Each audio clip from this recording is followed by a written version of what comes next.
अपने मिशन में कामयाब होंगे? देखिए, यहाँ का कैंडिडेट मैं हूँ।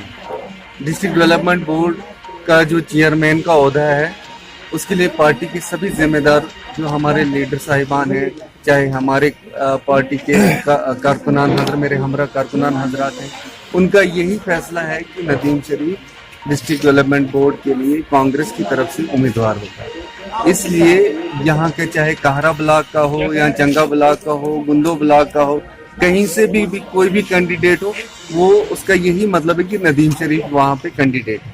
बाकी रहा हमारे फारूक साहब, हमारे पार्टी के काफ़ी सीनियर लीडर हैं।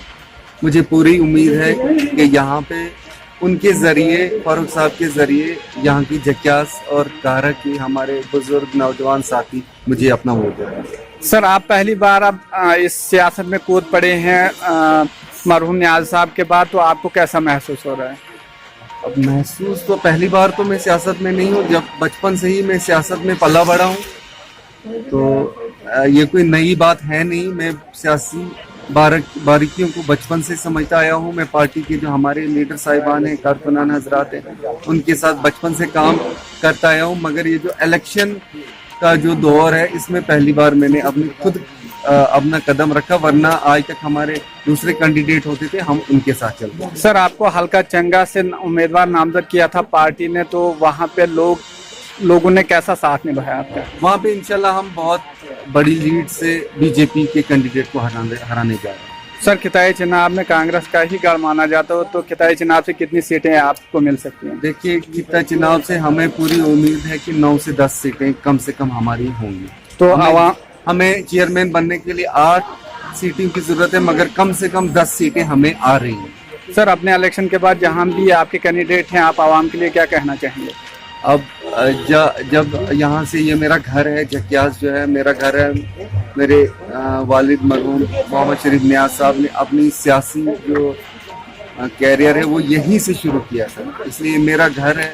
यहाँ पे कोई भी हमारा नुमाइंदा नहीं, यहाँ पे हमारा जो वोटर है वही यहाँ इस इलाके का नुमाइंदा है, और यहाँ के इलाके के लिए जो भी मुमकिन मुझसे होगा, जो भी यहाँ के लोग हुक्म करेंगे, उस हुक्म के साथ ही हम चलेंगे, और जो लोग कहेंगे वही हम काम करेंगे। सर, आप खुद नौजवान हैं, नौजवानों को जोड़ने के लिए आप क्या कर सकते हो? देखिए, नौजवानों का मसला आज सबसे बड़ा रोजगार का है, मगर अगर मैं ये कहूँ कि मैं इलेक्शन के बाद रोजगार दूंगा, तो शायद मैं लोगों के साथ धोखा करूंगा। अभी हमारी लड़ाई बहुत बड़ी है। जो स्कीमें हमें खासकर नरेगा थी या कोई सेल्फ हेल्प ग्रुपों का जो बीजेपी की हुकूमत ने बंद कर दिए थे, तो जो सेल्फ हेल्प ग्रुप हमने खोले थे या लोन की स्कीमें थी, वो सारी की सारी स्कीमें इनने बंद कर दी है। अभी इलेक्शन जीतने के बाद भी हमारी लड़ाई बहुत बड़ी है। इंशाल्लाह जब वक्त आएगा, जब हमारा ऐवान यहाँ पे शुरू हो जाएगा, असेंबली बहाल हो जाएगी, जब हमारी हुकूमत होगी, तो वो पॉलिसीज हम बनाएंगे कि यहाँ पे रोजगार हमारे नौजवानों को मिले। मगर ये मैं ज़रूरी कहना चाहता हूँ कि अभी वो हमारे इख्तियारात में नहीं होंगे कि हम इतने बड़े फैसले ले सकें। मगर जो भी हम फैसले लेंगे पहले से बेहतर होंगे, इस हुकूमत से बेहतर होंगे और नौजवानों के हक में होंगे। सर, गुजर कम्युनिटी के लिए भारतीय जनता पार्टी आज नेशनलिस्ट कहते हैं, इलेक्शन खत्म होने के बाद उन पे ही शुरुआत करके उनको एंटी नेशनलिस्ट कहते हैं, उसके बारे में क्या कहते हैं? गुजर, जहाँ तक मुझे लगता है कि हमारे गुलाम नबी आज़ाद साहब, चाहे वो MLA का लड़े, MP के लड़े, या मरहूम नियाज साहब इलेक्शन लड़े, सबसे ज्यादा अगर किसी का सपोर्ट रहा है वो हमारे गुर्जर बरादरी के रहे हैं। और इसमें कोई भी गुर्जर बरादरी या कश्मीरी या कोई हिंदू है या क्या है, ये नहीं होता है। जब आवाम की खिदमत करते हैं, वो नाम लेके नहीं करनी होती, वो इलाके को देख के, इलाके की मजबूरियां समझ के, उनकी ज़रूरतें समझ के करनी होती है।